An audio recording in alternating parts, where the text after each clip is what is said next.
সেই আমাদের প্রতিষ্ঠিত সভানেত্রী, বাংলাদেশের জাতীয় বিবেক যাকে বলা হয়, কবি সুফিয়া কামাল। বাংলাদেশে এই মুহূর্তে মানে নারীরা ঠিক কোন জায়গায় আছে? রাষ্ট্র পরিচালনার ক্ষেত্রে সাম্যের নীতি অনুসরণ করা হয় না, যেটা আমাদের সংবিধানের 1 নম্বর ঘোষণা। জামায়াত ইসলামী বাংলাদেশ তাদের একজনও নারী প্রার্থী নেই, মানে এই ব্যাপারটাকে আপনি কিভাবে দেখেন? নেতৃত্ব আমার কাছে মনে হয় যে পুরুষের চেয়েও শক্তিশালী নেতৃত্ব, কারণ নারী নেতৃত্বের মধ্যে সংবেদনশীলতা থাকে, শুধুমাত্র ক্ষমতা আর আধিপত্য থাকে না। মা বোনের সম্মানহানি হলে তাদের হাত ভেঙে দেবো, এক্ষেত্রে কোনো আইন মানবো না, মানে তারা তো সম্মান আপহোল্ড করার কথা বলছেন। ধর্মকে রাজনীতির সাথে মিলায় ফেলেন না, এটা ধর্মও কলুষিত হয়, রাজনীতিও প্রতিহিংসা পরায়ণ হয়ে ওঠে। যে হা ভোট জিতলে আপনাদের অবস্থান কী হবে, আপনার অবস্থান কী হবে? আবার বায়োলজিক্যাল ডেস্টিনি আর সোশ্যাল কমপ্লায়েন্সকে এক করে ফেলাটা ঠিক না।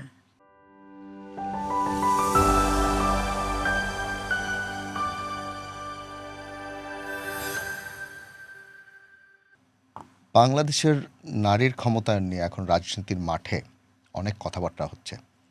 আমরা এসব নিয়ে আজ একটু কথা বলবো। আমাদের সঙ্গে এসেছেন বাংলাদেশ মহিলা পরিষদের সভাপতি ডাক্তার ফৌজিয়া মুসলিম। আপা, ধন্যবাদ আসার জন্য। আপনাদেরও ধন্যবাদ এই বিষয়তে আমন্ত্রণ জানানোর জন্য। আপা, বাংলাদেশের নারীর সংখ্যা 51%, মানে পুরুষ জনগোষ্ঠীর চেয়েও বেশি, তারপর বাংলাদেশে একটা মহিলা পরিষদ প্রয়োজন হলো কেন? বাংলাদেশে মহিলা পরিষদ শুধু না, আরও নারী আন্দোলনের সংগঠন আছে বিভিন্ন ধরনের। আপনি বলতে পারেন যে নারী সংগঠন আছে কেন, আপনার কথাটা শুনে আমরা যখন মহিলা পরিষদ শুরু করেছিলাম, তখন মহিলা পরিষদ শুরু করার পিছনে যার ভূমিকা সবচেয়ে বেশি, সেই আমাদের প্রতিষ্ঠিত সভানেত্রী, বাংলাদেশের জাতীয় বিবেক যাকে বলা হয়, কবি সুফিয়া কামাল। উনি আমাদের বলেছিলেন, আমরা তখন সবে ছাত্র আন্দোলন শেষ করে এসেছি, দেখ সবার সংগঠন আছে, ছাত্র সংগঠন আছে, শ্রমিক সংগঠন আছে, মহিলা সংগঠন আছে, এই কৃষক সংগঠন আছে, কিন্তু মহিলাদের কোনো সংগঠন নাই। তোরা একটা মহিলাদের সংগঠন কর মহিলার অধিকার প্রতিষ্ঠার জন্য। কাজেই যেহেতু নারীর অধিকার, সেই জন্যই মহিলা পরিষদের প্রতিষ্ঠা হয়েছিল। যেহেতু নারীর অধিকার এখনও সম্পূর্ণভাবে প্রতিষ্ঠিত হয় নাই, সেজন্যই মহিলা পরিষদের মতো সংগঠন এবং তার সাথে আরও নারী সংগঠনের প্রয়োজন অবশ্যই এখনও আছে অধিকার প্রতিষ্ঠার জন্য। আপনি মহিলা পরিষদের একজন প্রতিষ্ঠাতা সদস্য এবং আপনি 60-এর দশক থেকে প্রগতিশীল আন্দোলনের সঙ্গে যুক্ত। আপনি 69-এর গণ অভ্যুত্থানে যোগ দিয়েছিলেন, আপনি মুক্তিযুদ্ধে যোগ দিয়েছেন, আপনি আগরতলা ক্যাম্পের ওখানে চিকিৎসক হিসেবে দায়িত্ব পালন করেছেন, সবাই আপনাকে ডাক্তার আপা বলতো। আপনি স্বৈরাচার বিরোধী আন্দোলন করেছেন 90-এ, আপনি নারী নির্যাতন প্রতিরোধ আন্দোলনে আপনার ভূমিকা দেখেছে বাংলাদেশ। এখন বাংলাদেশের প্রধান নারী সংগঠনের নেতৃত্ব দিচ্ছেন। মানে বাংলাদেশে এই মুহূর্তে মানে নারীরা ঠিক কোন জায়গায় আছে?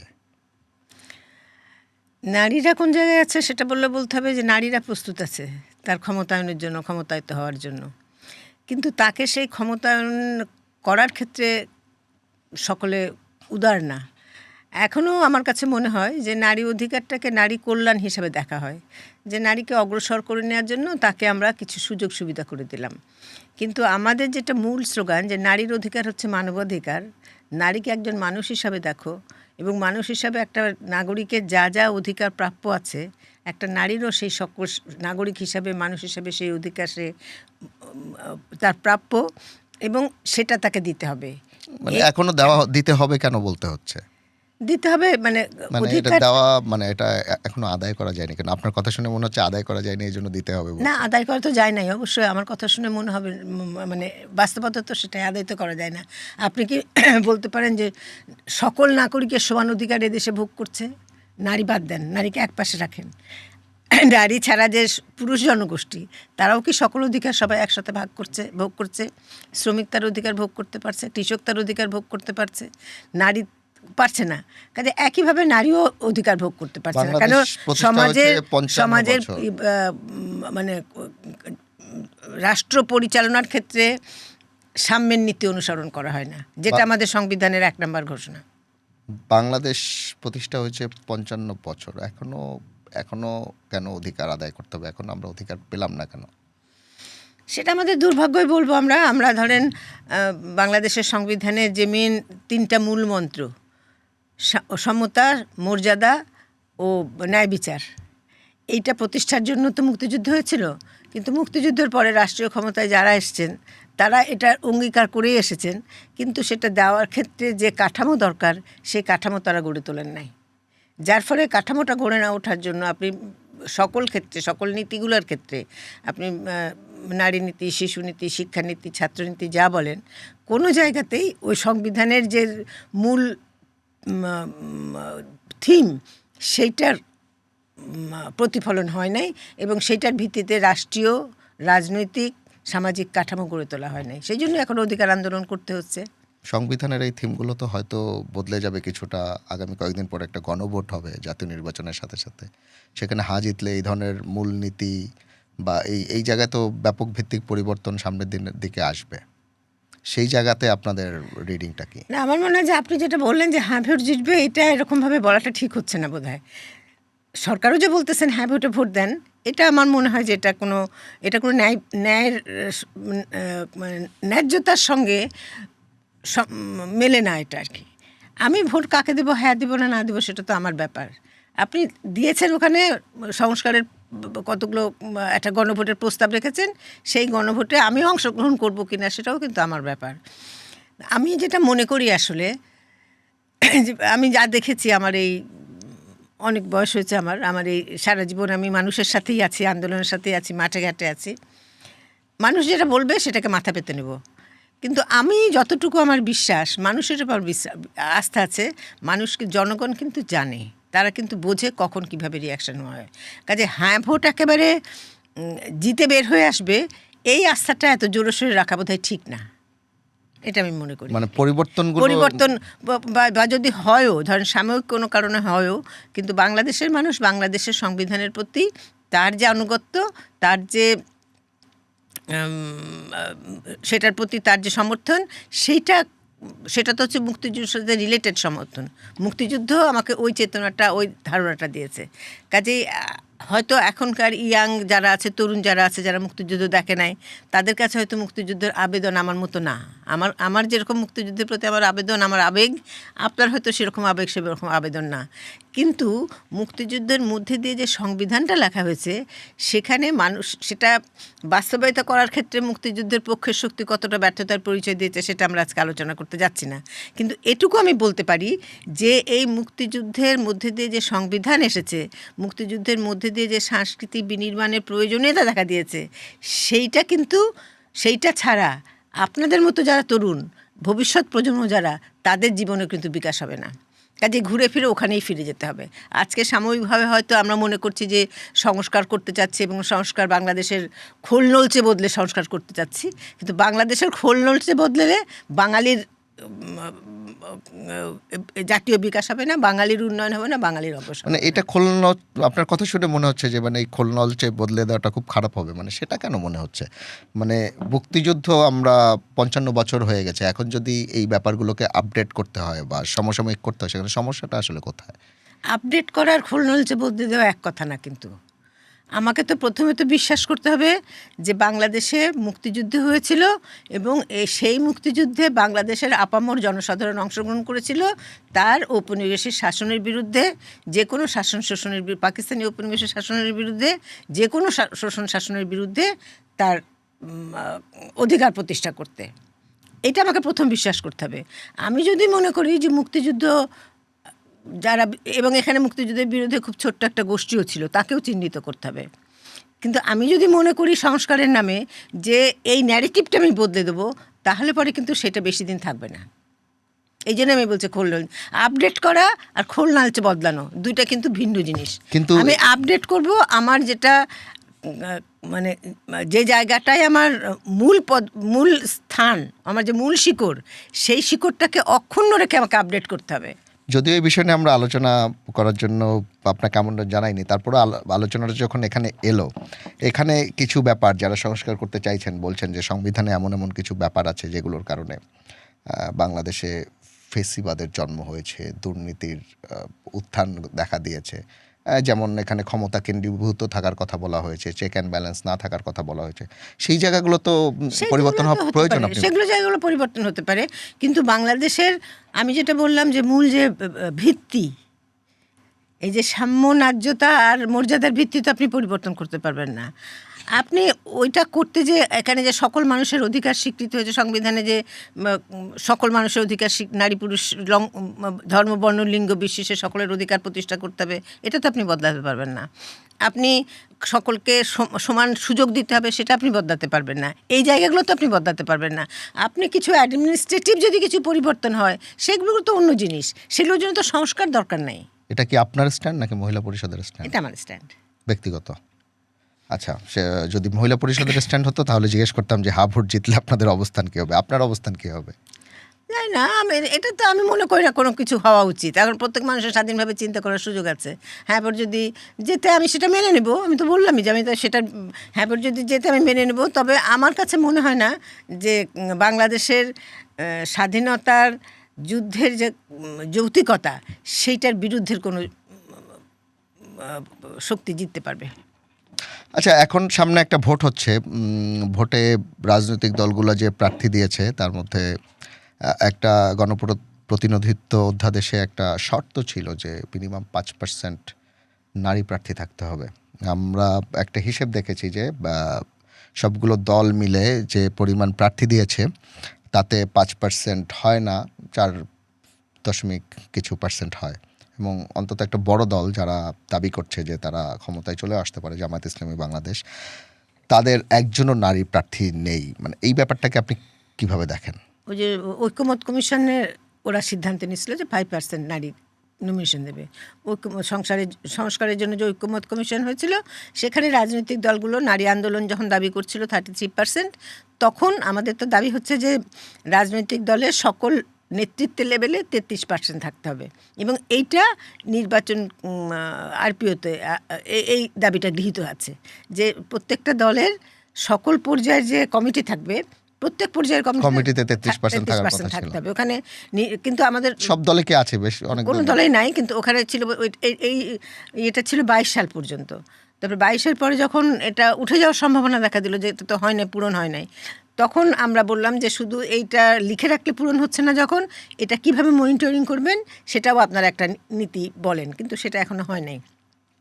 এবং এর মধ্যে আসলে ঐক্যমত কমিশনের সকল রাজনৈতিক দল মানে তারা 5% কথা বললো, কিন্তু যেটা আমাদের কাছে গ্রহণযোগ্য না। তারপর আমরা এখন দেখছি যে আপনি বলুন 4.2%, তার মধ্যে বোধহয় 3.something% হচ্ছে স্বতন্ত্র। রাজনৈতিক দলের নমিনেশন কিন্তু আরও কম। এটা যে কম, এটা তো আমরা দেখবেন যে বিভিন্ন সংগঠন নানাভাবে এটার আপত্তি জানাচ্ছে, কিন্তু এখানে আমাদের কাছে যেটা মনে হয় আর কি, যে দেশটা তো পরিচালিত হচ্ছে একটা কাঠামোতে, সেই কাঠামোটাকে সবাই আমাদের নারীবাদী বলে বা গালাগালি করে, তখন একটা পিতৃতান্ত্রিক কাঠামোর মধ্যে পরিচালিত হচ্ছে। এই পিতৃতান্ত্রিক কাঠামোর চরিত্রের একটা মূল দিক হচ্ছে আধিপত্যবাদ। তো আমি যখন আধিপত্য করতে পারছি, তখন আপনাকে কেন আমি আমার আধিপত্যের জায়গাটা আমি ছেড়ে দেবো? আমি তো ছেড়ে দিব না।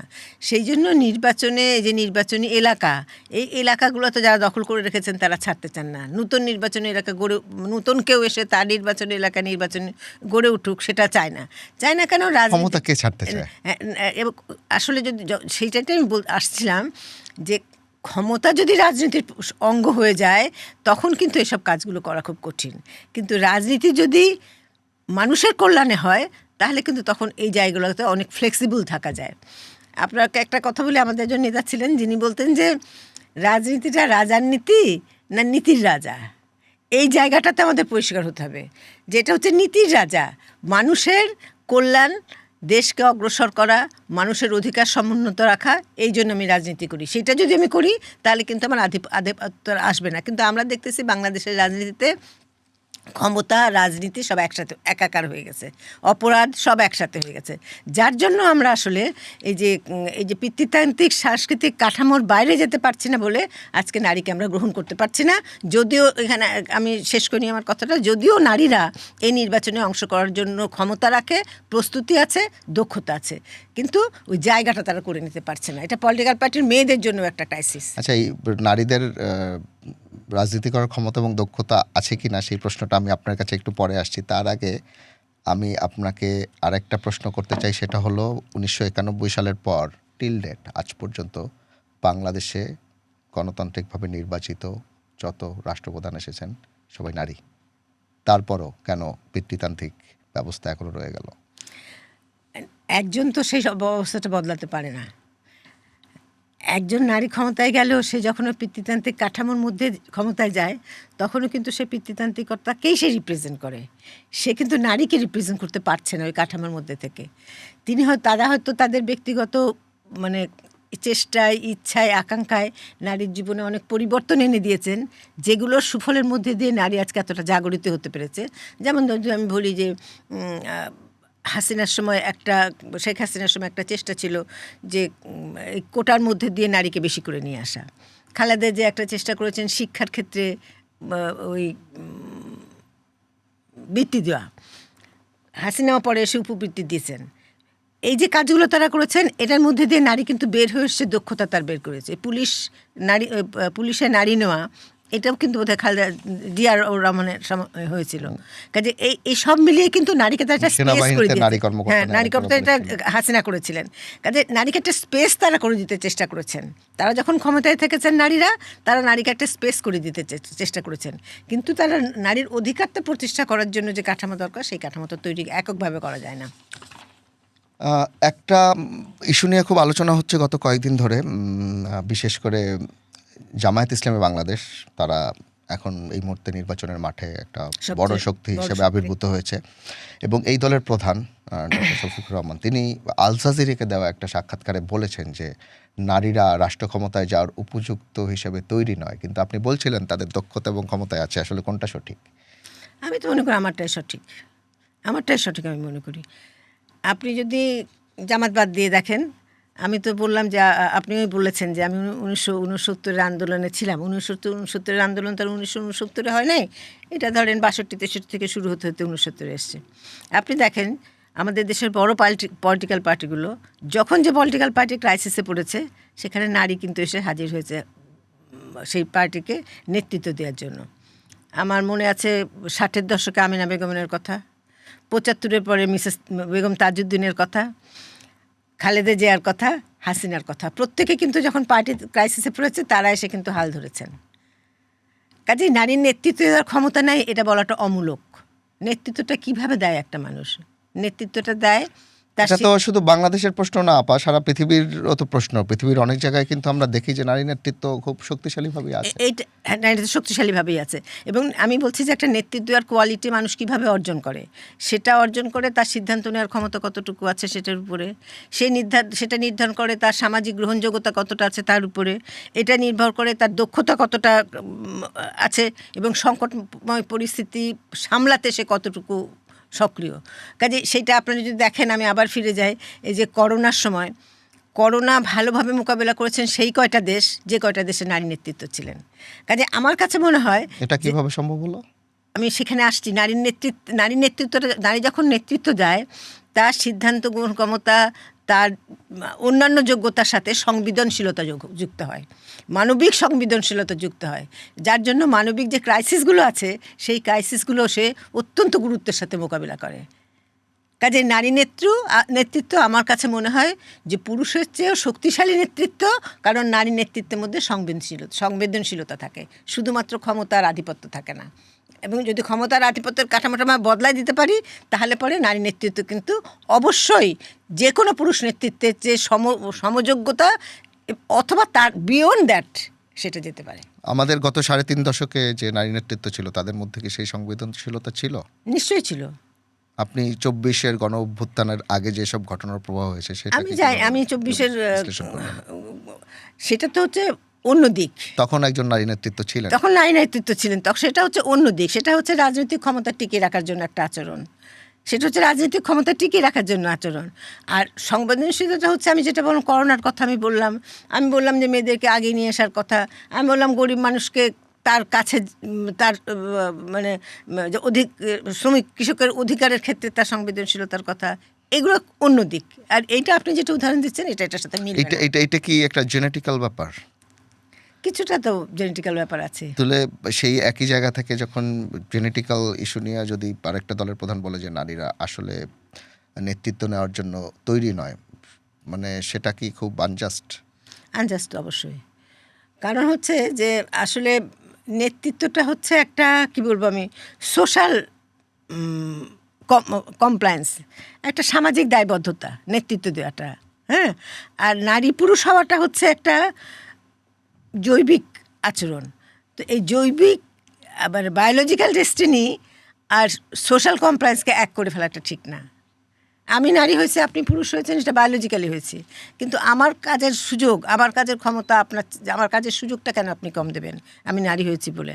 আমাকে কাজের সুযোগ পুরো দেবেন, তারপরে বলবেন আমি দক্ষ কিনা। সব পুরুষ মানুষ তো আর নেতৃত্ব দেয় না। সব পুরুষ মানুষকে নেতা হতে পারে? সব পুরুষ মানুষ তো নেতা হতে পারে না। কাজেই নেতাটা কোনো বায়োলজিক্যাল ডেস্টিনি না। উনি যেটা বলছেন এটা কিন্তু একেবারেই সঠিক বলছেন না আর কি, যে নেতৃত্ব কোনো বায়োলজিক্যাল ডেস্টিনি না, এটা একটা সোশ্যাল দায়িত্ব। কাজে এটার জন্য একটা দক্ষতা অর্জন করতে হয়, তৈরি হতে হয়। সেটা নারীও পারে, পুরুষও পারে, যদি সকলকে সমান, দুই পক্ষ, নারী পুরুষ উভয়কে যদি সমান সুযোগ দেওয়া হয়।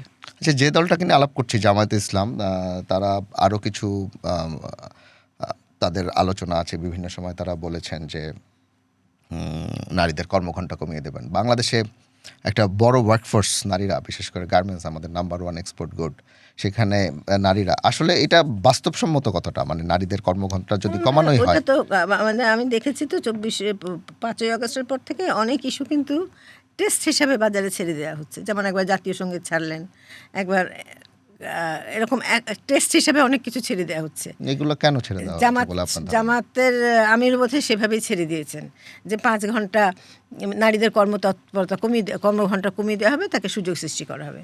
এখানে আমি যেটা বলতে চাই যে এগুলো হচ্ছে একটা, এই যে বললাম না, টেস্ট, যে কীরকম রিয়াকশান হয় সেটা দেখার জন্য। এটা আমি মহিলা পরিষদের নেত্রী হিসাবে বলার আগে সাধারণ মহিলারা কিন্তু সোশ্যাল মিডিয়াতে তোলপাড় ফেলে দিয়েছেন যে কেন ওই 5 ঘন্টার কথা উনি বলছেন।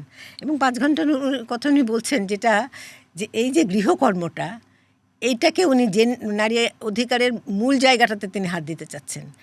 আমরা বলতে চাই যে নারীর যে কী বলবো, এটা অপ্রদর্শিত শ্রম, বা যেটাকে বলা হয় যে আনঅ্যাকাউন্টেড শ্রম, যেটার মূল্যায়ন হয় না, অমূল্যায়িত শ্রম, যেটা, এই শ্রমটাকে শুধু নারী শ্রম হিসাবে রাখলে হবে না। মানে গৃহকাজটাকে আমরা বেসিক্যালি যদি আরও ভেঙে বলতে চাই, যে কোনো কাজই জেন্ডার বায়াসড হতে পারে না।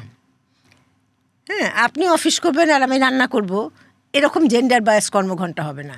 আমি অফিস করব, আপনিও রান্না করবেন, আপনিও অফিস করবেন, আমিও রান্না করব। কোনো কাজে অফিস করাটা, রান্না করাটা, এগুলোকে জেন্ডার বায়াসড করে ফেলা, গৃহকর্মটাকে যদি আমরা জেন্ডার বায়াসড করে ফেলি, তাহলে পরে কিন্তু আমাদের ক্ষেত্রে একটা, আমাদের নারীকে মূল্যায়নের ক্ষেত্রে, নারীর অধিকার প্রতিষ্ঠার ক্ষেত্রে একটা বড় প্রতিবন্ধকতা। এটা হচ্ছে আমাদের কালচার, এটা হচ্ছে প্রথার সাথে রিলেটেড, এগুলোও ভাঙতে হবে আমাদের ক্রমান্বয়ে। কাজে সেই জন্য উনি ওইটা টেস্ট করার চেষ্টা করেছেন যে মেয়েদের একটা সুনির্দিষ্ট কাজের গণ্ডি আছে। মানে এই টেস্টটা তারা করতে চাইবে কেন আসলে, মানে আলটিমেট উদ্দেশ্যটা কি? আলটিমেটের উদ্দেশ্য যাতে নারী একটা বড় জনশক্তি, তারা যদি আন্দোলনের মধ্যে না আসতে পারে। আন্দোলনে না আসলে লাভ কি নারীরা আন্দোলনে না আসলে? কারণ এরাই আবার বলছে যে তাদের শুরা কমিটি এবং অন্যান্য যে উল্লেখযোগ্য সংখ্যক নারী আছে। আজকেই আমি একটা জনসভা, আপনার সাথে যখন রেকর্ড করছি, আমি কুমিল্লা 14 গ্রামে একটা জনসভায় আমি দেখছিলাম যে সেখানে জামায়াতের জোটের অন্যতম শরিক খেলাফতে মজলিসের আমির এবং তিনি একজন এমপি প্রার্থীও, মামুনুল হক, তিনি বলেছেন মা বোনের সম্মানহানি হলে তাদের হাত ভেঙে দেবো, এক্ষেত্রে কোনো আইন মানব না। মানে তারা তো সম্মান আপহোল্ড করার কথা বলছেন, মানে তাদের নানা বক্তব্যে আসছে, এবং তারা সব জায়গায় কিন্তু নারীদের সম্মান, এবং ডাক্তার শফিকুর রহমানও আজকে নারীদের সম্মানের কথা বলছিলেন যে মা বোনের ইজ্জত সম্মান এগুলো রক্ষা করার জন্য তারা যা যা করার করবেন। ভাই, আপনাদের কাছে মাপ চাই, আপনারা সম্মান দেওয়ার দরকার নেই, আমাদের অধিকারটা দেন, তাহলেই আমরা সম্মান অর্জন করে নিতে পারবো। সম্মান আর অধিকার এক জিনিস না, এইটা বুঝতে হবে। এটা ওনারা ইচ্ছা করেই বোঝেন না, এটা ওনারা বোঝেন না তা না, কেউ বোঝে না তা না, সবাই বোঝে। আমরা তো সবসময় অভ্যস্ত, আমি আবার এটা দোষণীয় হয়ে যাবে নাকি জানি না, আমরা কিন্তু বলেছি, রবীন্দ্রনাথ কিন্তু চিত্রাঙ্গদায় বলেছেন যে আমি দেবী হয়ে উপরেও থাকতে চাই না, দাসী হয়ে নিতেও থাকতে চাই না, আমি চাই তোমার পাশে সহায়ে সম্পদে বিপদে সবসময় সাথে থাকতে চাই। এইটা হচ্ছে অধিকার। তার যে অধিকারটা আছে, তার অধিকারটাকে দেন। আমি সবসময় তাকে আমি সম্মান দিলাম, মর্যাদা দিলাম, কিন্তু তাকে অধিকার দিলাম না, তাহলে কিন্তু হবে না। এই ব্যাপারটাকে আপনি কিভাবে দেখেন? মানে আমি একটু হিস্ট্রি যদি পেছনে যাই, 2009 থেকে 11 সালে সে সময় প্রধানমন্ত্রী শেখ হাসিনা নারী উন্নয়ন নীতি প্রণয়নের একটা উদ্যোগ নিয়েছিলেন। মহাজোট সরকার তখন ক্ষমতায়, এবং ওই সময় জামায়াত ইসলামী রাজপথে নামার ঘোষণা দিয়েছিল এর বিরুদ্ধে। এবং তারা বিশেষ করে একটা জিনিস উল্লেখ করেছিল যে সম্পত্তির উত্তরাধিকারে নারীর সমান অধিকার এবং কর্মক্ষেত্রে অবাধ বিচরণকে তারা ইসলামী শরিয়ার লঙ্ঘন হিসাবে মনে করে। হ্যাঁ, ওই এবং সময় সেই আমরা সময় একটু জামাতের করে যিনি ফেলছি। আমির ছিলেন, জামাতের যিনি আমির ছিলেন মতিউর রহমান নিজামী এবং সেক্রেটারি জেনারেল আলী হাসান মোহাম্মদ মুজাহিদ, তারা বিভিন্ন সমাবেশে বলেছিলেন যে নারী উন্নয়ন নীতি ইসলাম বিরোধী এবং এটি সমাজকে বিশৃঙ্খলার দিকে ঠেলে দেবে। আপনি কি বলছিলেন জানি? না, ওই সময় আমরা একটা বড় ভুল করে ফেলেছি। আসলে ওই সময় আমরা একটা বড় সমাবেশ নারীদের করতে গেছিলাম নারী উন্নয়ন নীতির পক্ষে। সেটা আমরা সে সময় করতে পারি নাই নানা কারণে আর কি। সেটা একটা আমাদের ব্যর্থতা আমি বলবো। এবং ওই সময় যদি আমরা চ্যালেঞ্জটা নিতে পারতাম তাহলে হয়তো এত দূর আগাতো না। কিন্তু আমি যেটা বলতে চাই যে ওই নারী উন্নয়ন নীতিটা, এবং সেখানে তৎকালীন সরকারও নানা প্রশ্নে আপোষ করে গেছেন, যেটা আসলে ভুল ঠিক সঠিক হয় নাই। তো আজকে যেটা বলা হচ্ছে যে সম্পত্তি নারীর সমান অধিকার, সম্পত্তিতে নারীর সমান অধিকার, এটা ইসলামী আইনের বিরুদ্ধে। আপনি আমাকে বলেন তো, এই যে আজকে আমরা ইন্টারনেট ব্যবহার করছি, আমরা আজকে আধুনিক জীবনযাপন করতেছি, আমরা আজকে আমার পাশের বাসায় কী হচ্ছে দেখছি না, এগুলো কি ইসলামিক মূল্যবোধের সাথে মানে মূল্যবোধের সাথে যায় না? এগুলো আমরা পরিবর্তিত করছি, আমার নিজের জীবনকে পরিবর্তন করছি না, জীবনকে বিভিন্নভাবে। সেটা কি সবাই করছে? মানে এটা কি আমরা কি না, যে generalize সুযোগ করতে পাচ্ছে পারি? সেই করছে, যে সুযোগ পাচ্ছে সেই করছে। এবং এই পরিবর্তন করার জন্যই তো আমি আন্দোলন করছি, যে আধুনিক যুগে আধুনিক যে বিশ্ব, সেই বিশ্বের সাথে তাল মিলিয়ে রাখার জন্য বাংলাদেশকে গড়ব, সেই লক্ষ্যেই তো আমি আন্দোলন করছি। তো আধুনিক যুগের সমস্ত অপরচুনিটি যদি আমি নিতে পারি, আমি কি নারীকে যে অধিকার দিচ্ছি না, সেই অধিকার না দেওয়ার ক্ষেত্রে একটা মৌলিক কথা তো হচ্ছে তার সম্পত্তিতে অধিকার নাই। তার যদি সম্পত্তিতে অধিকার থাকতো, তার সমাজে প্রতিপত্তি প্রভাব অন্য জায়গায় হতো। সেইখানে পরিবর্তন আনতে আমার বাধা কোথায়? মানুষ হিসাবে সব জায়গায় অধিকার দিব, এখানে মানে ওইখানেই আপডেট করা দরকার, এই সব জায়গাতে আপডেট করা দরকার। সেই সব জায়গায় আপডেট না করে আমরা পিছনে যাওয়ার জন্য যদি আপডেট করি, তাহলে পরে আসলে কিন্তু আমরা আগাতে পারবো না। কাজে এটা যে ধর্মবিরোধী ওনারা বলছেন, ওনারা তো বলছেন যে সম্পত্তির অধিকারটা। সেটা অনেক আগে বলেছেন, সেই নেতারা এখন আর নেই। এখন জামাতের নতুন নেতৃত্ব, এবং না, এখন জামাতের যারা নতুন নেতৃত্ব তারা তো তারা- এরকম কট্টর অবস্থানের কথা বলছেন না, বরঞ্চ তাদের টোন অনেক সফট এখন। এবং ওই অর্থে একদম নারীর ক্ষমতায়নকে তারা অন্তত প্রকাশ্যে খুব একটু উড়িয়ে দিতে দেখা যায় না। বরঞ্চ শুধুমাত্র তারা যেটা উড়িয়ে দেওয়ার বিষয় ছিল যে আল জাজিরায় বলা যে প্রধানমন্ত্রী বা রাষ্ট্রপ্রধান হতে পারবেন অন্য জায়গায় প্রধান হতে পারবেন, অন্য জায়গাগুলো কিন্তু তারা একদম আউটরাইট ডিনাই করেছে, যেটা আগে ছিল। আমি যে আগে বলে আসলাম, নারীর অধিকার আর নারীর সম্মান কিন্তু দুটো ডিফারেন্স জিনিস। তারা নারীর অধিকারটাকে স্বীকার করতে চান না, সম্মানটাকে দিতে চান। তো সম্মান দিতে হলে, পুরোপুরি সম্মান দিতে হলে তার অধিকারটাকেও স্বীকার করে নিতে হবে। সেই অধিকার হচ্ছে তার সম্পত্তিতে তার সমান অধিকার থাকতে হবে। এই জায়গায় সমস্যার সমাধান না হলে অনেক কিছুই অমীমাংসিত থেকে যাবে। কিন্তু এমন তো হতে পারে যে তারা তাদের নীতিগত অবস্থান বদলেছেন অনেক ক্ষেত্রেই। তারা তাদের সুরা কমিটিতে তাদের নারী সদস্যদের কথা বলছেন, সেটাও তারা বলছেন। তারা শুধু আমির এবং রাষ্ট্রপ্রধানের ব্যাপারটা তারা একমত হতে চান না, যদিও তারা এর আগে যখন খালেদা জিয়ার নেতৃত্বে তারা একসময় জোট গঠন করেছিলেন 2001 সালে, তখন তারা নারী নেতৃত্ব মেনে নিয়েছিলেন। কিন্তু এখন তো এবার অন্তত আমাদের সামনে কোনো নারী নেতৃত্ব দেখছি না, কারণ সামনে নির্বাচনে তো যেই হবেন জিতবেন, ধারণা করা যায় যে একজন পুরুষই আমাদের নির্বাচিত রাষ্ট্রপ্রধান হবেন। এই মুহূর্তে সম্ভাবনা নাই। হ্যাঁ, কিন্তু তাহলে সেক্ষেত্রে আমার কাছে আপনার প্রশ্নটা কি? আপনার কাছে আমার প্রশ্ন যে তারা নিশ্চয়ই তাদের নীতিমালায় কিছু বদল করেছে, সেটা নিশ্চয়ই ভালো। ভালো হলেই ভালো, অবশ্যই সেটা ভালো হলেই ভালো। কিন্তু নীতিমালার বদলটাতে কিন্তু মৌলিক বদল করেন নাই। ওই যে বলছেন নারী নেতৃত্ব হতে পারবেন, আমরা তো দেখেছি বিভিন্ন টেলিভিশনে, রেডিওতে তাদের দলের যে নেত্রীরা, তাদের বক্তব্য শুনি, খুব গুছিয়ে, আমার চেয়েও অনেক গুছিয়ে, অনেক সুন্দর করে বক্তব্য তারা উপস্থাপন করেন। কিন্তু এই যে ধর্মকে রাজনীতিতে ব্যবহার করা, এই জায়গাটার থেকে তো তারা বের হয়ে আসছেন না। সেটা তো একটা মৌলিক জায়গা বলে আমি মনে করি। যে ধর্ম হচ্ছে, আমরা বাংলাদেশের মনে করেন 99% মানুষ হচ্ছে ধর্ম পালন করে, তার ধর্মীয় আচরণগুলো পালন করে।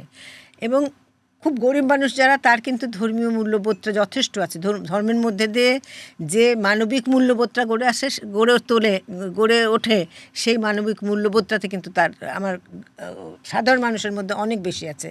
কিন্তু যখন আমি এই মানবিক ধর্মটাকে রাজনীতির ক্ষেত্রে ব্যবহার করতে যাই, তখন কিন্তু আমার এই মানবিক মূল্যবোধগুলো সামনে আসে না। তখন রাজনীতিটাও একপেশে হয়ে যায়। আবার যদি আমি ধর্ম আচরণের ক্ষেত্রেও নানা সংকট সৃষ্টি হয়। কাজে এই জন্য আমাদের আবেদন থাকবে যে রাজনৈতিক দল আপনারা করেন, মানবিক মূল্যবোধ গড়ে তোলেন, কিন্তু ধর্মকে রাজনীতির সাথে মিলায় ফেলেন না। এটা ধর্মও কলুষিত হয়, রাজনীতিও প্রতিহিংসা পরায়ণ হয়ে ওঠে। সামনের দিনে কি রাজনীতি প্রতিহিংসা পরায়ণ হবে নাকি মানে সহনশীল হবে? আপনি মানে আপনার ধারণা কি, আপনার দীর্ঘ অভিজ্ঞতা? এখনো পর্যন্ত কোনো লক্ষণ দেখছি না। যতদিন পর্যন্ত ক্ষমতা ভিত্তিক রাজনীতি আমাদের দেশে আমরা মানে ক্ষমতা ভিত্তিক রাজনীতির মধ্যে আমরা ঘুরপাক খাবো, ততদিন পর্যন্ত কোনো পরিবর্তন হবে না। আমাদেরকে সঠিক অর্থে একটা যুক্তিবাদী, সমতা ভিত্তিক, গণতান্ত্রিক, কল্যাণকর সমাজ গঠনের লক্ষ্যে আমাদেরকে আগাতে হবে। তাহলে পরেই আমরা কিন্তু এই রাজনীতি থেকে বের হয়ে আসতে পারবো। বাংলাদেশের রাষ্ট্র হিসেবে বাংলাদেশ নারীর প্রতি কতটা সহনশীল? আমার মনে হয় যে মুক্তিযুদ্ধের মধ্যে দিয়ে রাষ্ট্র কতটুকু সহনশীল হয়েছে আমি জানি না। তবে এটুকু তো আমি বলবো যে মুক্তিযুদ্ধের মধ্যে দিয়ে নারীর মধ্যে যে জাগরণ সৃষ্টি হয়েছিল, সেটার মধ্যে নারী যেভাবে সামনে বের হয়ে এসেছে, এবং সেখানে নিশ্চয়ই রাষ্ট্রীয় নীতির কিছুটা পৃষ্ঠপোষকতা ছিল, সেটার মধ্যে দিয়ে নারী কিন্তু আজকের অবস্থানটা তৈরি করে নিয়েছে। আজকের অবস্থানটা কি নারী? আজকের অবস্থানটা তো অবশ্যই অগ্রসরমান অবস্থান। আজকে আপনি নারীকে যে জায়গায় দায়িত্ব দেন, আপনি দেখবেন অনেক, আমি সেদিনই দেখছিলাম কোথায় জানি একটা হিসাব, যে আমরা যে বলি আমরা এই যে ডিজিটাল ওয়ার্ল্ড, ডিজিটাল স্পেসে মহিলাদের কিন্তু অংশগ্রহণ কম বলে আমরা জানি। কিন্তু রিসেন্টলি বলা হচ্ছে যে এই ডিজিটাল ওয়ার্ল্ডে এই পিরিয়ডে যে নানা ধরনের উদ্যোক্তা তৈরি হয়েছেন, সেখানেও কিন্তু নারীর পার্সেন্টেজ ভালো। আপনি দেখেন অর্থনীতিতে, গার্মেন্টসে নারীরা সব করছে। আপনি দেখেন যে সমস্ত জায়গাতে উচ্চ পদে নারীরা পদায়ন পেয়েছেন, ম্যাজিস্ট্রেট, ডিসি বা পাইলট বা আর্মিতে ব্রিগেডিয়ার হওয়া, এসব জায়গায় তো মহিলারা তো তাদের দক্ষতা তো দেখাচ্ছেন। আপনি যদি মনে করেন স্থানীয় সরকার নির্বাচন যখন 92-93-তে ঘোষণা করা হলো, তখন কত মেয়ে বের হয়ে আসলো। আপনি দেখেন পলিটিক্যাল পার্টিতে কত মেয়ে আজকে যোগ্যতা অর্জন করেছে তাদের নির্বাচনের প্রার্থী হিসেবে অংশগ্রহণ করার জন্য। কাজে সব মিলিয়ে নারীদের মধ্যে সে একটা দৃশ্যমান শক্তি হিসাবে এসেছে। এবং নারী যখন দৃশ্যমান শক্তি হিসাবে এসেছে, এটা সিমেন্দা বিভার বলেছেন যে নারী যত আগাবে সমাজ তত হিংস্র হয়ে উঠবে। সেই জন্য নারী অধিকারটাকে নস্যাৎ করার জন্য নানা চেষ্টা নেওয়া হচ্ছে। কিন্তু নারীর মধ্যে যে জাগরণ সৃষ্টি হয়েছে, সেই জাগরণটা যদি ধরে রাখি, এই মুহূর্তে কখনো হয়তো মনে হতে পারে যে আমরা পিছিয়ে যাচ্ছি, কিন্তু সেই পশ্চাৎপদটার জায়গাটাকে আমরা যদি ধরে রাখতে পারি, আমার অবস্থানটাকে যদি ধরে রাখতে পারি, তাহলে সামনে যখন আমি আগাবো, তখন সেটা আমার উল্লম্ফন হবে, আমি আরও অনেক বেশি এগিয়ে যাব। আমি সেই আশাই করি। আমার মনে হয় না যে নারীকে এরকম আবার আগের মতো এরকম ফিরিয়ে দেওয়া যাবে। আশার বাস্তবতা কি এক? বাস্তবতার ভিত্তিতে তো আশার জন্ম নাই। বাস্তবতা তো তাই বলে যে নারী যতদূর অগ্রসর হয়েছে, সেখান থেকে নারীকে ফিরাতে হলে কঠিন আছে। জেগে ওঠা ওই নারীরা এখনকার এই বাংলাদেশে মানে মানে তাদের জন্য কতটা স্পেস আছে? স্পেস তো ছিল সম্প্রতিকালে। আমি তো এই 17 মাসে তার স্পেসটা কিছুটা সংকুচিত হয়েছে। আমরা আবার নতুন একটা ধারা ধরেছি যে নারী বিদ্বেষী কালচারটাকে প্রমোট করছি, যে নারীর বিরুদ্ধে নানা কথা বলা, তার পোশাকের বিরুদ্ধে কথা বলা, তার এমনকি বেগম রোকেয়ার বিরুদ্ধে কথা বলা। কাজেই যদি রাষ্ট্র এই নারী বিদ্বেষী কালচার প্রশমন করতে চেষ্টা না করে, তাহলে কিছুটা ধাক্কা তো আমাদের খেতেই হবে। তবে সেখানে আমরা নিশ্চয়ই আমাদের নিজেদের পায়ের শক্তিতে আমরা দাঁড়াবো। আমরা এবার, আমি বলি, এই কথাটাও বলিনি যে এবার বেগম রোকেয়া, আপনি দেখেছেন যে 5 তারিখে হাসিনার পতনের 2-3 দিন পরেই বিশ্ববিদ্যালয়ে বেগম রোকেয়াকে নিয়ে কীরকম নানা ধরনের মানে কি বলবো আমি, যেটা একটা তাকে অসম্মান করা হয়েছে, অসম্মান করা হলো, এক নানা- অগ্রহণযোগ্য, অশালীন, অশোভন, যেটা আমাদের কালচারের সাথে যায় না, এরকম করা হলো। এটা দেখেই কিন্তু আমরা বাংলাদেশ মহিলা পরিষদ ঠিক করলাম যে আমরা এবং বেগম রোকেয়াকে আরও বেশি করে দেশের মধ্যে ছড়াবো। আমরা 33টা জেলায় বেগম রোকেয়া উপলক্ষে আলোচনা করেছি। 9ই ডিসেম্বর এসে আমরা, যেটা যেদিন রোকেয়ার জন্মদিন ছিল, সেই দিন আমরা রংপুরে তার পায়রাবন্দের বাড়িতে একটা বড় সভা করেছি, মিছিল করেছি। কাজে আমরা ছাড়বো না। আপনারা কি এই সব আলাপ আলোচনা রাজনৈতিক দলগুলোর কাছে নিয়ে গেছেন? এখন তো রাজনৈতিক দলগুলো এগুলোর মধ্যে নাই, কিন্তু আমাদের বিবৃতিতে, আমাদের বক্তব্যে আমরা এগুলো দিচ্ছি। মানে কিন্তু এর আগে গত 17 মাস ধরে রাজনৈতিক দলগুলোর সঙ্গে যখন না, এই আলোচনা- 17 মাসের মধ্যে আমরা রাজনৈতিক দলের সাথে কোনো বক্তব্য, আমরা মানে কোনো আলোচনায় আমরা আসি নাই। সেটা কেন করেন? আমরা আলোচনায় আসি না যে আসলে রাজনৈতিক দলগুলো তো ওরকমভাবে স্থিতিশীল ছিল না, তাদের সাথে আমরা আলোচনায় আসি না। কিন্তু আমরা রাষ্ট্রীয় যে প্রশাসনিক যে কাঠামোগুলো আছে, নির্বাচন কমিশনের কাছে গেছি, আমরা মন্ত্রণালয়গুলোতে গেছি, মহিলা মন্ত্রণালয়ে গেছি, আমরা মহিলা মন্ত্রীর সাথে দেখা করছি, আমরা মহিলা মন্ত্রীর সাথে দেখা করে আমরা আমাদের কী কী দাবি জানিয়েছে সেটা আমরা মহিলা মন্ত্রী হিসেবে যাই না, মন্ত্রণালয় হিসেবে গেছি। আমরা আইন মন্ত্রণালয়ের কাছে গেছি, আমরা যেখানে যেখানে যাওয়া দরকার রাষ্ট্রীয় কাঠামোর মধ্যে সেসব জায়গায়গুলো গেছি। কোনো রাজনৈতিক দলের কাছে আমরা যাইনি। সেটা জাননি কেন যে তার স্থিতিশীল ছিল না আপনার ভাষায়, এই জন্যই কি? এটাই তবে ধরেন আমরা একটা বলি যে মহিলা মন্ত্রীর কাছে যে আমরা 3টা দাবি জানিয়েছিলাম। একটা হচ্ছে যে এই যে নারী নির্যাতন প্রতিরোধ একটা সরকারের হাইকোর্টের নির্দেশনা ছিল, ওইটার ভিত্তিতে একটা আইন তৈরি হওয়া দরকার ছিল।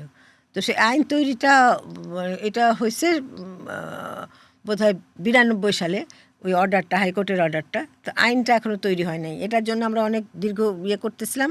আমরা মহিলা মন্ত্রীর কাছে যে আমরা 3টা দাবি জানিয়েছিলাম যে এটা আইনটা করে দেন আপনি, সিডিওটা বাস্তবায়ন করেন, আর সম্পদ অধিকারের বিষয়টাকে প্রমোট করেন। মানে এর আগে নির্বাচিত সরকাররা কেউ কোনোদিন আইনটা বাস্তবায়ন করলো না, একটা অনির্বাচিত সরকার কেন করবে? একটা অন্তর্বর্তীকালীন সরকার করছে, অন্তর্বর্তীকালীন সরকার একটা অধ্যাদেশ তৈরি করেছে, নারী নির্যাতন বিরোধী অধ্যাদেশ তৈরি করেছে। সেটার মধ্যে হয়তো কিছু লিমিটেশন আছে, কিন্তু একটা অধ্যাদেশ তৈরি হয়েছে। কিন্তু মাঠে নারীদের নির্যাতনের শিকার হওয়া ঠেকাতে পারছে কতটা সেটা? না, এর অধ্যাদেশটা তো সবে হলো, আর এটা একটা আইন দিয়েই তো আর সব কিছু ঠেকানো যায় না। তার সাথে প্রথা, সংস্কার, সিস্টেম অনেক কিছু জড়িত থাকে। সেগুলোর পরিবর্তন না করলে এটা তো সম্পূর্ণ হবে না। বাল্যবিবাহকে বন্ধ করতে পারতেছি চাইলেই। বাল্যবিবাহ বন্ধ করতে গেলে মেয়ের মা বাবা বলে যে ওকে খাওয়াবো কি, ওকে পড়াবো কি, ওকে রাখবো কীভাবে? সেই জায়গাগুলো অ্যাড্রেস কিভাবে হবে? সেগুলো যে সামাজিক সাংস্কৃতিক একটা পরিবর্তন লাগবে, সমাজে একটা সাংস্কৃতিক পরিবর্তন লাগবে, সমাজে রুচির পরিবর্তন লাগবে, সমাজের শিক্ষার পরিবর্তন লাগবে, প্রথাগুলো পরিবর্তন করতে হবে। সেটা 1 দিন 2 দিনের কাজ না, এটা দশকের কাজ। এখন বিশ্বব্যাপী কি সব দেশে কি নারী, যেগুলো উন্নত দেশ সেখানেও কি নারীর কোনো সমস্যা নাই? সেখানে নারীর অনেক সমস্যা আছে। আপনারা দেখবেন যে গ্লোবালি আজকে মেন ইস্যু হচ্ছে নারী আন্দোলনের ক্ষেত্রে নারীর প্রতি নির্যাতন। শুধু বাংলাদেশ বলে না, আচ্ছা আমেরিকা, ইউরোপ, সুইডেন, যেখানেই বলেন, এই যে স্ক্যান্ডিনেভিয়ান কান্ট্রিগুলো, সেখানে যে নারীর অধিকার তো 100% বাস্তবায়িত হয়েছে, তারপরেও কিন্তু সেখানে নির্যাতনের ঘটনা আছে। আচ্ছা, শেষের দিকে আমরা শেষ করব। আমি একটু আপনার কাছে শেষে জানতে চাই যে সামনের বাংলাদেশ, আগামী 12ই ফেব্রুয়ারির পরের বাংলাদেশ কেমন দেখেন? আসলে আমরা তো ভবিষ্যৎ দ্রষ্টা না, আমি কেমন দেখতে চাই সেটা আমি বলতে পারি। বলেন। আমি যেটা বলতে চাই যে আমরা যে লক্ষ্যে মুক্তিযুদ্ধ করেছিলাম, যে একটা ঔপনিবেশিক শাসনের হাত থেকে মুক্ত হয়ে একটা স্বাধীন, সার্বভৌম, গণতান্ত্রিক, সমতাভিত্তিক, যুক্তিবাদী, কল্যাণকর সমাজ আমরা গড়ে তুলব, এবং যেটার ভিত্তিতেই সংবিধানে লেখা হয়েছে সমতা, ন্যায় বিচার এবং মর্যাদা, এই dignity, equity and social justice, এইগুলো প্রতিষ্ঠিত হয়েছে। এরকম একটা সমাজ আমরা দেখতে চাই। অথবা সেটা প্রতিষ্ঠা তো 2 বছর হবে না, সেরকম সমাজের দিকে অগ্রসর হচ্ছে, সেরকম একটা সমাজ দেখতে সেটা আমরা, এবং সেটা করতে হলে আমার শিক্ষায় পরিবর্তন আনতে হবে, আমার প্রশাসনে পরিবর্তন আনতে হবে, আমার নীতিতে পরিবর্তন আনতে হবে, আমার প্রথার মধ্যে দিয়ে পরিবর্তন আনতে হবে, সব জায়গাতেই পরিবর্তন আনতে হবে। বিশেষ করে শিক্ষাটা একটা বড় জায়গা হয়ে গেছে আমাদের হাত দেওয়ার। একদল মানুষ যদি আপনাকে এখন বলেন যে অতীত আঁকড়ে পড়ে আছেন, আমরা তো 55 বছর আগে মুক্তিযুদ্ধ করেছি, সামনের দিকে আগাবো, মানে সেটা যদি আপনাকে বলে, তাহলে আপনি কি বলবেন? আমি বলবো যে 55 বছর আগে মুক্তিযুদ্ধ করেছিলাম বলে আজকে বাংলাদেশ হয়েছে, এবং বাংলাদেশটাকে বর্তমান সময়ের সাথে সঙ্গতিপূর্ণভাবে গড়ে তুলতে হবে, এটাই আমিও চাই। একজন মুক্তিযোদ্ধা হিসাবে আমিও এটাই চাই যে আধুনিক বিশ্বের সাথে আমরা প্রতিযোগিতায় নামতে পারি, এরকম একটা বাংলাদেশ আমরা করতে চাই, এবং সেদিকে আমরা আগাচ্ছিলাম। মাঝখানে আমরা আটকে গেলাম, এখন আমাদেরকে সেই দিকে আবার আগাতে হবে। কিন্তু এটাও তো বলে যে এই মুক্তিযুদ্ধকে একটা রাজনৈতিক দল পকেটে পুরে রেখেছে, বহুল ব্যবহারে সেটা তো জীর্ণ বড় করে ভুল হয়ে ফেলেছে। গেছে, সেটা তো বড় ভুল হয়ে গেছে। সেইটা করতে যেয়ে তো ভুলটা হয়েছে, সেই জায়গাটাকে বড় ভুল, সেটা তো বলতে স্বীকার করতেই হবে। মুক্তিযুদ্ধ মানুষের সম্পদ, মুক্তিযুদ্ধ কোনো দলের সম্পদ নয়, কোনো ব্যক্তির সম্পদ নয়। বঙ্গবন্ধু তৈরি হয়েছেন মুক্তিযুদ্ধের মধ্যে দিয়ে। বঙ্গবন্ধু মানুষের সম্পদ, বঙ্গবন্ধু কোনো ব্যক্তির সম্পদ না, কোনো দলের সম্পদ না, উনি মুক্তিযুদ্ধের একটা প্রতীক। কাজেই আমাকে সেই জায়গাটায় আমার সমাজটাকে আবার ফিরিয়ে নিয়ে যেতে হবে। মানে সেই কি আমরা 24শে আগস্টের আগের সময় ফেরার কথা বলছি? 24শে আগস্টের আগের সময়ের কথা আমি বলছি না, সময় আমি বেঁধে দিচ্ছি না, কিন্তু আমার চিন্তার দিক থেকে, এই যে চিন্তার দিক থেকে আমাকে ওই মুক্তিযুদ্ধের মধ্যে যে অগ্রসরমানতার আকাঙ্ক্ষা ছিল, বাঙালি জাতির মুক্তির আকাঙ্ক্ষা ছিল, সেই জায়গাটা আমাকে ফিরে যেতে হবে। না, সেই যে আপনি বঙ্গবন্ধুর কথা বললেন, বঙ্গবন্ধু এবং তার পরিবারের সদস্যরা বাংলাদেশে দীর্ঘদিন শাসন ক্ষমতায় ছিল, তারাও তো এই বাস্তবায়নের পথে না, আমি তো সব জায়গায় বলি যে আমাদের আসলে বড় ভুল হয়েছে কোথায় জানেন? বড় ভুল হয়েছে না, এটা আমাদের রাজনীতির বলবো, আমাদের বাঙালি জাতির দুর্ভাগ্য আমি বলবো, যে 75 সালে বঙ্গবন্ধুকে হত্যার মধ্যে দিয়ে যে প্রতিহিংসা প্রতিক্রিয়ার রাজনীতি শুরু হলো, এই রাজনীতি আমরা এখনও বহন করেছি, ইনক্লুডিং বঙ্গবন্ধুর দল, তারাও এই রাজনীতি বহন করছে, যার জন্য বাংলাদেশ থেকে প্রতিহিংসা এবং প্রতিক্রিয়ার রাজনীতি দূর হচ্ছে না। সেই জায়গাটার থেকে আমাদের বের হয়ে আসতে মানে আমাদের প্রতিহিংসার রাজনীতিটা সবার আগে থামাতে হবে, হবে। এবং সেটা নিশ্চয়ই আপনি আগামী নির্বাচনে যে দলটা রাষ্ট্র ক্ষমতায় আসবে জিতে, তাদের প্রতি কি আপনি সেই আহ্বান জানাবেন? নিশ্চয়ই তাদের প্রতি আমি সেই আহ্বান জানাবো যে তোমরা মানে তরুণ যে সমাজ আছে, তাদেরকে এই প্রতিহিংসার থেকে বের হয়ে একটা সত্যিকার মানুষ হওয়ার জন্য তাদের একটা জায়গা তৈরি করে দাও। আর কি আহ্বান থাকবে তাদের প্রতি? একটা মানবিক, মূল্যবোধ সম্পন্ন, সমতাভিত্তিক, গণতান্ত্রিক দেশ ও রাষ্ট্র গড়ে তুলুক। ডাক্তার ফৌজিয়া মুসলিম, অনেক ধন্যবাদ আপনাকে আমাদের এখানে আসার জন্য। আপনাদেরও ধন্যবাদ আমাকে এতক্ষণ সময় দেওয়ার জন্য। অনেক কথা বলেছি, হয়তো সেগুলোর মধ্যে অনেক বিতর্ক সৃষ্টি হবে, কিন্তু আমরা আশা করব যে বিতর্কের মধ্যে দিয়েই আমরা নতুন যাত্রাপথ নির্ধারণ করতে পারবো, কোনো প্রতিহিংসা সেখান থেকে নেব না। কথা বলছিলাম ডাক্তার ফৌজিয়া মুসলিমের সঙ্গে। তিনি বাংলাদেশ মহিলা পরিষদের সভাপতি, এবং তিনি নিজেই বলছিলেন যে আমরা যেসব কথা বলছি সেগুলো অনেক বিতর্ক উস্কে দিতে পারে। বিতর্ক হোক আর না হোক, বিতর্ক হোক, কথা হোক, এবং আমরা চাই কথা চলুক।